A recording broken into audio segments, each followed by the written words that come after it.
পান্ডাজি, ওই কুণ্ডের কাছাকাছি কোনো ঘর পাওয়া যায় না? আমার মুকান একদম ওই কুণ্ডের বাগে আছে। এই বেলায় রসুইয়ের ইন্তজাম করবেন না, লক্ষ্মী আপনাদের খাবার বানিয়ে দিবে। আরে না না রামপ্রসাদজি, সেজন্য অসুবিধা হবে না আমাদের। তবে আপনার স্ত্রীকে আবার কেন মিছিমিছি? নেহি নেহি নেহি বাবুজি, লক্ষ্মী আমার বেটি আছে। আচ্ছা, তুমি ওই লক্ষ্মীকে লক্ষ্য করে দেখেছো? ওর মুখের সঙ্গে না আমাদের মিন্টির মুখের অদ্ভুত মিল। হ্যাঁ, মিন্টি মানে মিনতি? কি বকছো পাগলের মতো? দেখো গিন্নি, মিন্টি হারিয়ে গেছে 14 বছর আগে।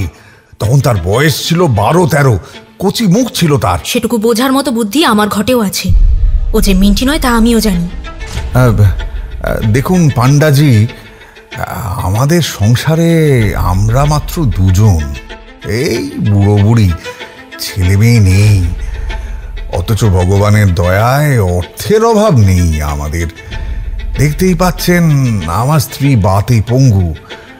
এখন আমি যদি ফেরার সময় আপনার কন্যাটিকে সঙ্গে করে নিয়ে যেতে চাই, আপনি রাজি হবেন? মেয়েকে যখন আপনার হাতে তুলে দিলাম, তখন ভালো মন্দর ভারও আপনার। আমার তো হাত পা ধোয়া। তোমার মতলবটা কি বলো তো?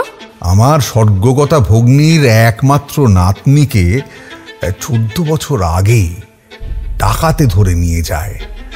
আমাদের সেই হারানো নাতনির সঙ্গে আপনার লক্ষ্মীর চেহারার বেশ মিল আছে। আমার বৃদ্ধ ভগ্নীপতি এখনো জীবিত আছেন, কিন্তু তিনি অন্ধ। আমি স্থির করেছি লক্ষ্মীকে নিয়ে গিয়ে বলবো তার হারানো নাতনিকেই আমি নিয়ে এসেছি। ভালো সিনেমার প্লট। কোথা থেকে জোগাড় করলে ওকে? আপনি বিশ্বাস করছেন না? ওই আমাদের মিন্টি। বিশ্বাস যাতে করতে পারি তাই তো তোমার গল্পটা শুনতে চাইছি। এখন কি করবেন স্যার? মানে ওই মেয়েটাকে? তুমি কি পরামর্শ দাও রঞ্জন? ওকে ওর বাপের কাছে পাঠিয়ে দিন। মেয়েটাও ষড়যন্ত্রে অংশ নিয়েছিল। তুমি এক কাজ করো, টেবিলের ড্রয়ারে আমার অ্যাড্রেস বইটা আছে, নিয়ে এসো। দেখো ওতে বাসু প্রসন্ন কুমার বাহারহাট লট ঠিকানা আছে, তাকে খবর দাও।